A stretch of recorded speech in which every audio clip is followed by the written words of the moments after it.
Muito bom dia, vem comigo, tá começando mais um Refil por aqui, hoje é segunda-feira, dia 6 de outubro de 2025, eu sou o Arthur Gubert, no programa de hoje a gente vai falar sobre um jeito diferente e inteligente de você discordar das outras pessoas, todo mundo tem que prestar atenção nesse primeiro assunto do dia.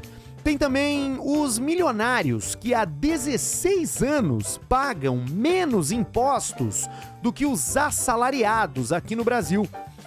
O uso das redes sociais está despencando no mundo inteiro. Estudo feito em matéria muito bem publicada pelo Financial Times. E para fechar tem duas, As pessoas começaram a falar igual ao ChatGPT e o sexo do seu bebê não é aleatório. Tudo isso no programa de hoje, depois que eu fizer o refil do meu café. Lembrando que você vai acessar o link da All Brother, que está na descrição do episódio, no YouTube, no Spotify, no Apple Podcasts. E caindo lá no site dos caras, tu usa o refil, como cupom para ter desconto na assinatura dos cafés da All Brother. Porque a vida é muito curta para não tomar cafés especiais. Bueno, tamo aí, Mais uma semana de refil, sexta-feira não teve, mais uma vez fui incapaz de gravar o programa à distância. Fui palestrar em Erechim, lá no Eretec, depois fui pra Igrejinha pra palestrar no Oktober Summit. Então, como eu ando muito na estrada, eu me propus, a fazer o programa de longe pra manter ele fresco, mas não tô conseguindo.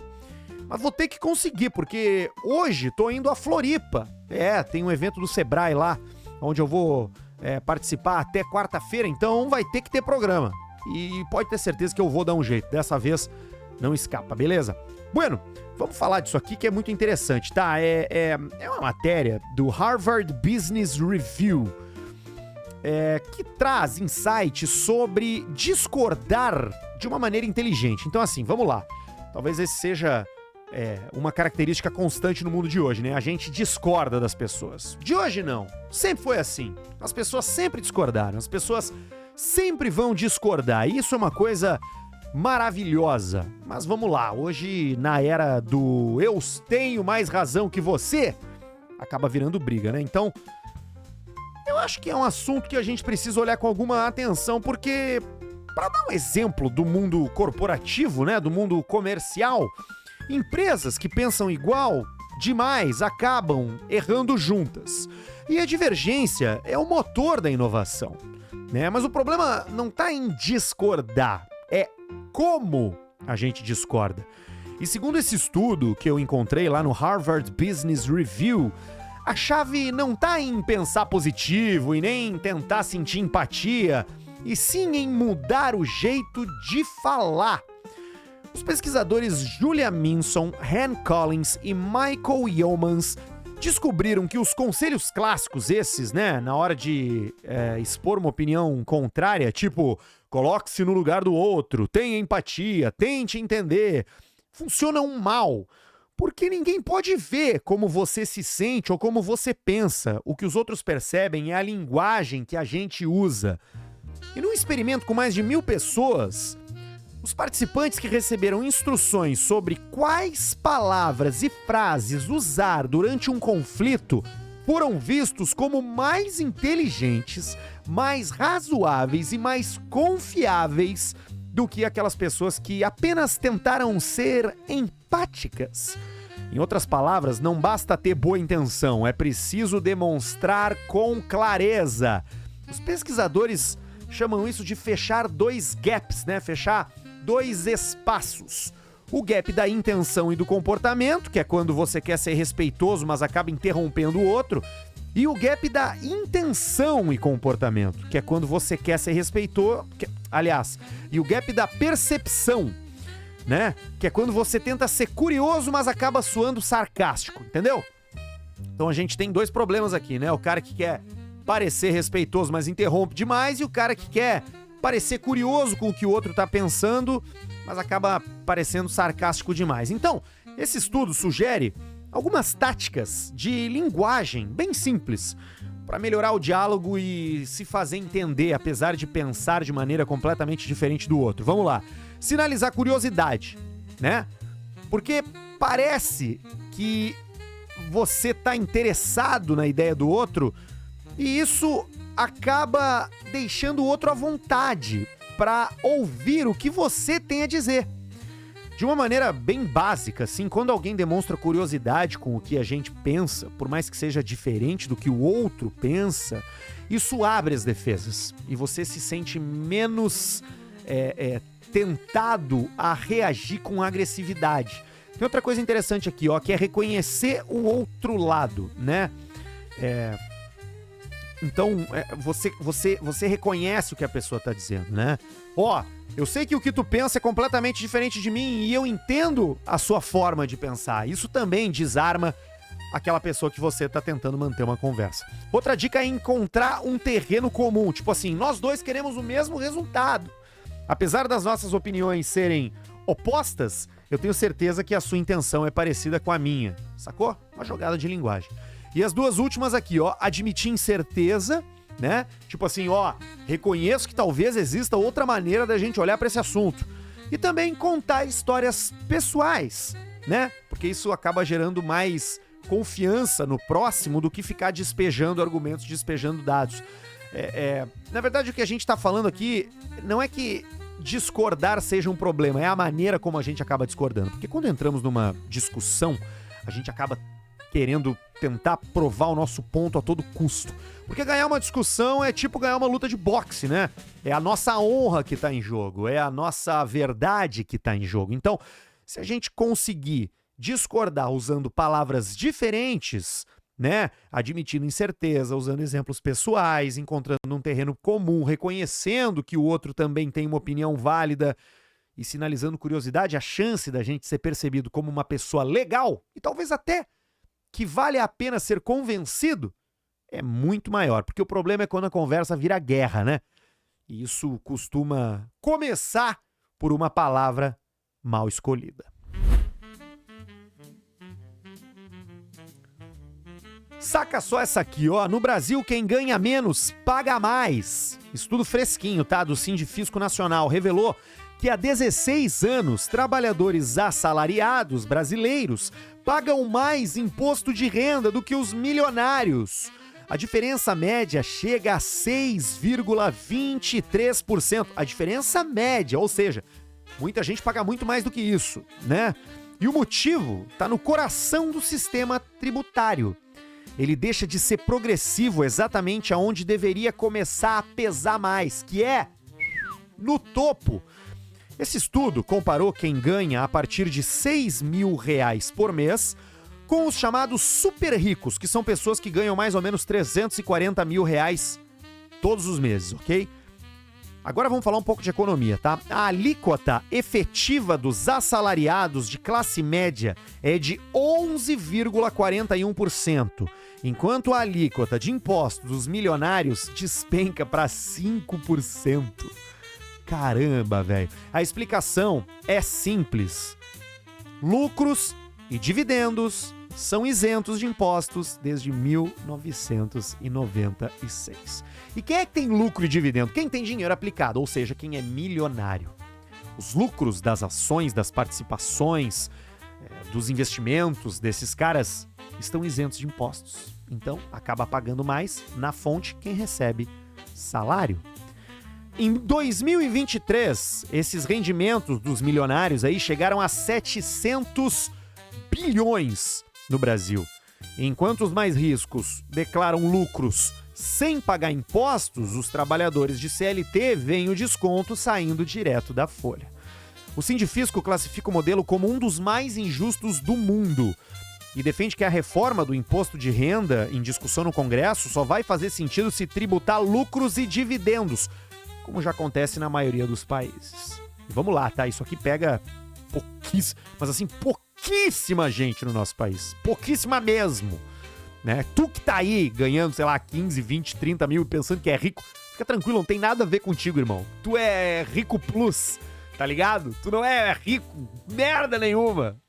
Tu é, né, no máximo ali um rico emergente. Isso aqui não pega, velho. Isso aqui pega os caras que estão lá ganhando 350 pau por mês, pelo amor de Deus, né? Esse assunto é muito louco. Essa entidade, o Sindifisco aí, também apresentou uma proposta que amplia a isenção para quem ganha até 5 mil por mês, né?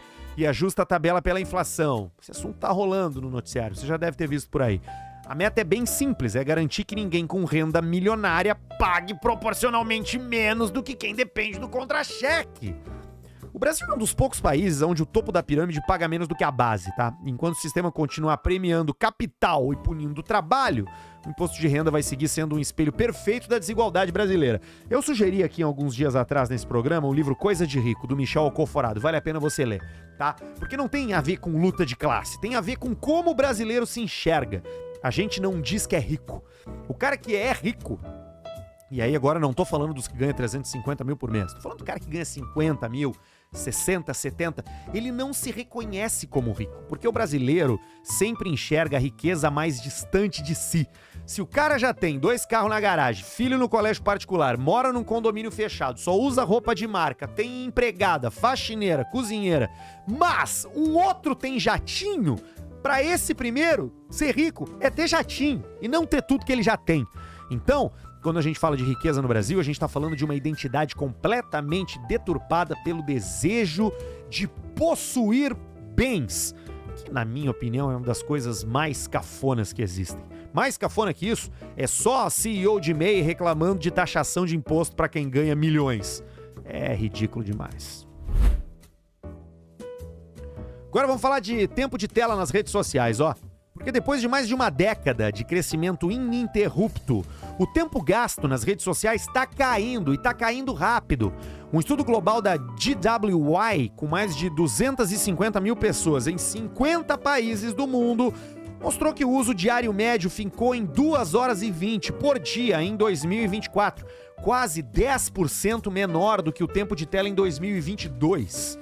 E a queda é ainda mais acentuada entre os que mais viviam online, que são os adolescentes e os jovens adultos. O que está acontecendo? O Refil vai te explicar. Os dados indicam que não se trata só do pós-pandemia, porque assim, desde 2012 o tempo de tela estava subindo de forma constante até chegar no topo, no pico do uso em 2022. E desde então, a curva é para baixo. E o fenômeno parece mais profundo, tá? É um cansaço literal, real, oficial das redes sociais. As pesquisas mostram que os usuários jovens se sentem cada vez mais ansiosos e mais cansados com a dinâmica de comparação constante, de publicidade invasiva, da sensação de que tudo é igual. As plataformas como Instagram e TikTok, que antes eram sinônimo de pertencimento, de novidade, agora geram tédio e até repulsa. O algoritmo que prometia conexão passou a parecer mais uma máquina de repetição. Influenciadores pegando fórmulas prontas para criar seus conteúdos, né? Tá todo mundo fazendo a mesma coisa, falando a mesma coisa, gravando do mesmo jeito, isso aí encheu o saco. Além disso, tá? Tem uma mudança de hábitos culturais. O retorno de atividades presenciais pós-pandemia, a valorização do tempo offline, o surgimento de espaços alternativos que, desde comunidades fechadas no Discord, né, até clubes de leitura, né, grupo de corrida, galera que se reúne para fazer yoga, tudo isso mostra que muita gente quer se reconectar com o mundo real. No Brasil, o movimento ainda é mais lento, mas já é perceptível entre as classes médias urbanas. Pessoas que trocam o brain rot, doom scrolling, né? Aquela coisa de ficar olhando para vídeo curto, está sendo substituída por podcasts. Olha aí nós, ó, como uma aposta de hábitos positivos para o futuro. Tem também os exercícios, né? Ou simplesmente ficar em silêncio. Tudo isso tá substituindo aquela hora que a gente deita na cama e fica com a luz azul na tela, na cara, assim, que nem um zumbi ali, vendo um vídeo de receita, depois o vídeo do cara lavando tapete, depois alguém que não sei o que com o seu filho. Encheu o saco, tá? No Brasil o movimento ainda é mais lento, mas já é perceptível aqui no Refil, porque quem ouve no Refil sabe antes o que é tendência. Talvez estejamos, enfim, vivendo o começo de uma desintoxicação digital espontânea. Não por moralismo, mas por saturação. Depois de 15 anos olhando para telas, parece que o olho humano finalmente está pedindo ar. Aliás, deixa eu cantar outra pedra aqui, tá? Teu Instagram vai virar cada vez mais um clube para você conversar com seus amigos. A partir de 2026, eles devem abandonar o foco no feed e vão fazer o foco em microcomunidades, tipo grupo de mensagem. E até os influenciadores vão se reposicionar dessa maneira, criando conteúdo para quem os segue. Cagando pra trend, cagando pra regra de não sei quantos segundos que tem que ter o reel ali pra você performar. Número de view, número de compartilhamento, número de comentário vai contar cada vez menos. O que vai contar vai ser as pessoas que voltam nos seus influenciadores favoritos, porque esses influenciadores favoritos estão criando comunidades de pessoas dentro do mesmo assunto, já que todo mundo vai sair um pouco mais da rede social. Quem permanecer ligado a determinado criador de conteúdo é onde o Instagram vai gastar a sua energia. Então, ó, daqui a um ano, quando isso estiver acontecendo, você tem que lembrar do seu amigo Arthur Gubert do Refil, sempre cantando a pedra antes. Essa aqui é maravilhosa também, tá? Tá acontecendo de forma imperceptível, mas as pessoas estão começando a falar igual ao ChatGPT, beleza? Pesquisadores e linguistas vêm observando uma coisa bem curiosa. Palavras e expressões que o GPT usa de forma exagerada estão se espalhando para a escrita e até para a fala humana cotidiana. É um estudo da Florida State University, ok? Então ele usou em consideração palavras em inglês, né? Como delve, commendable, meticulous, intricate. Essas coisas que nunca apareciam em texto escrito, né? Que nunca apareciam em produção acadêmica, agora estão aparecendo. E a razão é muito interessante. Olha que loucura. Supervisores humanos, tá? Do desenvolvimento das inteligências artificiais, principalmente trabalhadores terceirizados em países africanos, como Nigéria e Quênia, né?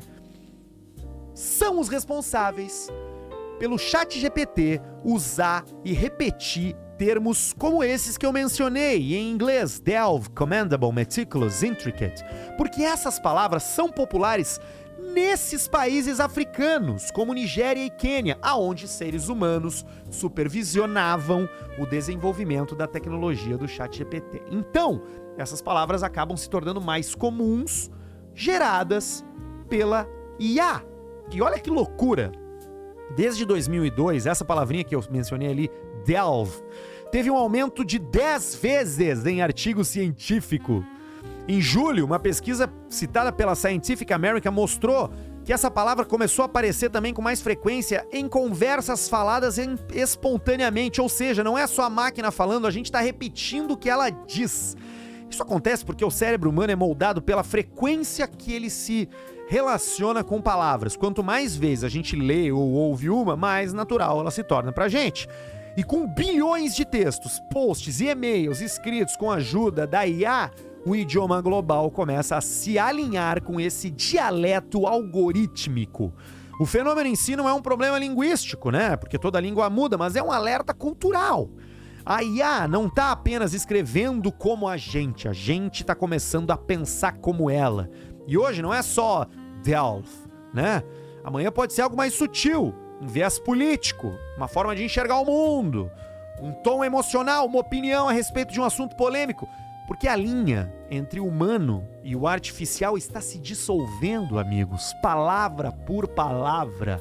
Por isso que eu digo, velho, a tese do luxo pra mim é a melhor. Aquilo que todo mundo faz não tem mais valor, brother.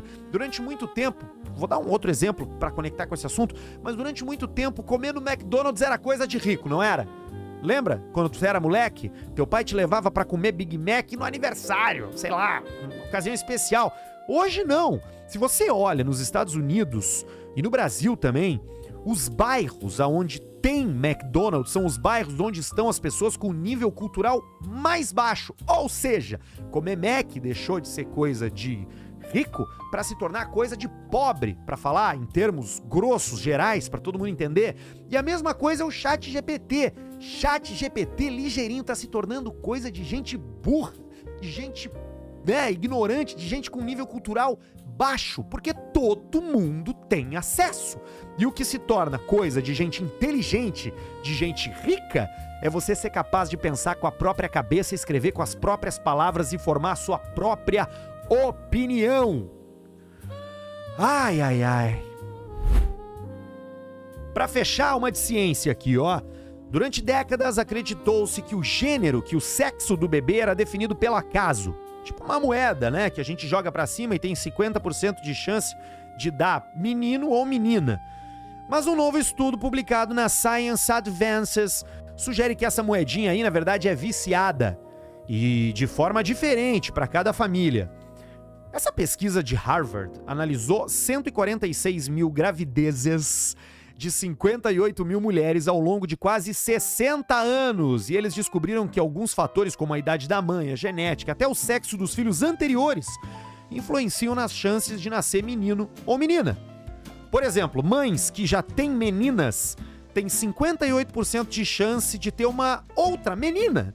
E mães que já têm 3 meninos, por exemplo, têm 61% de chance de ter outro menino. Ou seja, se tu aí que tá ouvindo já tem filha e tá tentando o guri, as probabilidades são que vai dar errado. Deve vir outra menina aí na frente.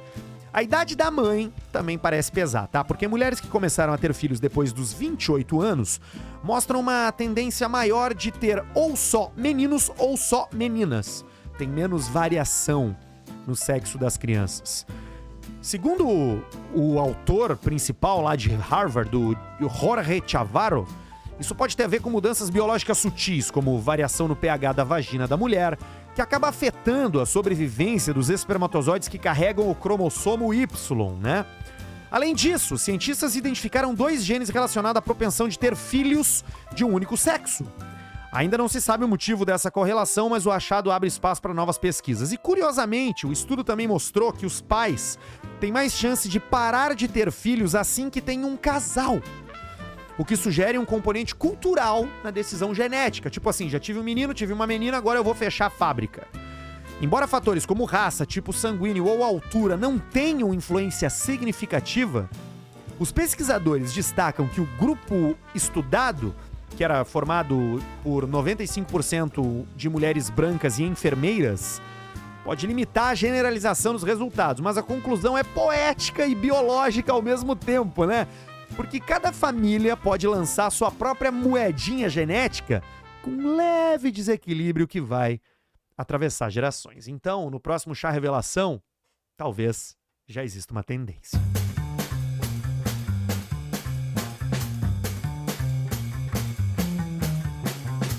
Refil vai ficando por aqui, tá? Ó, seguinte, se você quiser ler as matérias que eu reúno aqui, vai ali na descrição do episódio que tem, tá? Não os links. Aí tu procura, né, velho? Porque também não dá pra fazer tudo pra ti. Eu sou uma mãe aqui no Refil, reunindo assuntos mais quentes pra você começar a sua semana cheio de assunto. Agora, você vai ali que tem o nome da fonte, aí tu pode botar um termo da manchete e o nome da fonte que você vai encontrar. O Refil vai ao ar todos os dias, de segunda a sexta, às 6 da manhã, no Spotify, no YouTube, no Apple Podcasts.